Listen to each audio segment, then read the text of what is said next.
Sales funnel എന്താണെന്ന് നിങ്ങൾ കേട്ടിട്ടുണ്ടോ? എഫക്റ്റീവായിട്ട് എങ്ങനെ സെയിൽസ് ഫണൽ സെറ്റ് ചെയ്യാമെന്ന് നോക്കിയാലോ? So I am Nandakishore from online academy. Let's get in the video.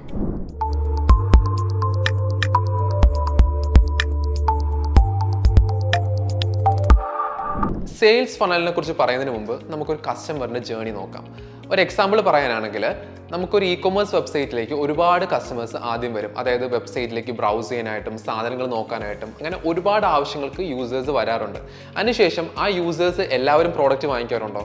ഒരിക്കലുമില്ല. ചില യൂസേഴ്സ് തിരിച്ചറിഞ്ഞ് വരും, ചില യൂസേഴ്സ് കാർട്ടിൽ പ്രോഡക്റ്റ് ആഡ് ചെയ്യും. പക്ഷേ അതിൽ വളരെ കുറച്ച് യൂസേഴ്സ് മാത്രമേ എൻഡ് റിസൾട്ട് ആയിട്ടുള്ള കൺവേർഷനിലേക്ക് എത്തുള്ളൂ, അതായത് പ്രോഡക്റ്റ് വാങ്ങിക്കത്തുള്ളൂ. അപ്പോൾ നിങ്ങൾ നോക്കിക്കഴിഞ്ഞാൽ കാണാൻ പറ്റും ഈ യൂസേഴ്സിൻ്റെ ജേർണി എന്ന് പറഞ്ഞു കഴിഞ്ഞാൽ ഒരു ഫണലിൻ്റെ രൂപത്തിലായിരിക്കും. അതിൽ ഏറ്റവും മുകളിൽ കുറേ യൂസേഴ്സ് ഉണ്ടാവും, പക്ഷേ കൺവേർഷൻ ആവുന്ന യൂസേഴ്സിൻ്റെ എണ്ണം വളരെ കുറവായിരിക്കും. സോ അതുകൊണ്ടാണ് നമ്മൾ ഇതിനെ സെയിൽസ് ഫണൽ എന്ന് വിളിക്കുന്നത്. ഒരു സെയിൽസ് ഫണൽ ക്രിയേറ്റ് ചെയ്യുമ്പോൾ ഏറ്റവും ഇമ്പോർട്ടൻ്റ് ആയിട്ടുള്ള 3 സ്റ്റെപ്പുകളാണ് ടോഫു, മോഫു, ബോഫു. അതായത് top of the funnel, middle of the funnel, bottom of the funnel. ആദ്യ സ്റ്റെപ്പ് എന്ന് പറയുന്നത് ടോഫു, അതായത് ടോപ്പ് ഓഫ് ദ ഫണൽ.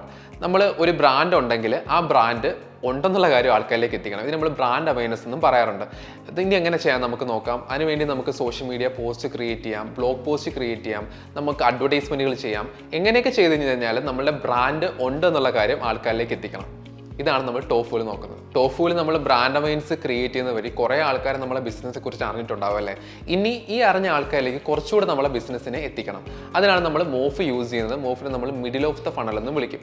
മോഫുവിൽ നമ്മൾ സാധാരണ ചെയ്യാറുള്ളതെന്ന് വെച്ച് കഴിഞ്ഞാൽ നമ്മളെ ബ്രാൻഡിനെ കുറിച്ചുള്ള കേസ് സ്റ്റഡികൾ നമ്മൾ ഷെയർ ചെയ്യും, അതേപോലെ ക്ലയൻറ്റ് ടെസ്റ്റിമോണിയൽസ് നമ്മൾ ഷെയർ ചെയ്യും. ഇതൊക്കെ വഴി നമ്മളുടെ ബ്രാൻഡിലേക്കുള്ള കസ്റ്റമേഴ്സിൻ്റെ വിശ്വാസം ഇൻക്രീസ് ആവും. ടോഫു മോഫും കഴിഞ്ഞെങ്കിൽ ലാസ്റ്റ് സ്റ്റെപ്പ് എന്ന് പറയുന്നത് ബോഫു അഥവാ ബോട്ടം ഓഫ് ദ ഫണൽ. ഇപ്പോൾ ഈ ഒരു സ്റ്റെപ്പിലുള്ള കസ്റ്റമേഴ്സ് എന്ന് വെച്ച് കഴിഞ്ഞാൽ നിങ്ങളുടെ ബിസിനസ്സിൽ വരാനുള്ള ചാൻസ് വളരെ കൂടുതലായിരിക്കും. ഈ ഒരു സ്റ്റെപ്പിൽ നമുക്ക് അവർക്ക് ലീഡ് ഫോംസ് എൻകറേജ് ചെയ്യാം, അതേപോലെ തന്നെ നമുക്ക് ഡെമോസ് സംഘടിപ്പിക്കാം. ഇതുവഴി ബോഫ് നമുക്ക് എഫക്റ്റീവായിട്ട് ചെയ്യാനായിട്ട് സാധിക്കും. സെയിൽസ് ഫണലിനെ കുറിച്ചിട്ടുള്ള ഈ ഒരു വീഡിയോ നിങ്ങൾക്ക് ഇഷ്ടപ്പെട്ടു എന്ന് വിചാരിക്കുന്നു. For more related content please subscribe our channel.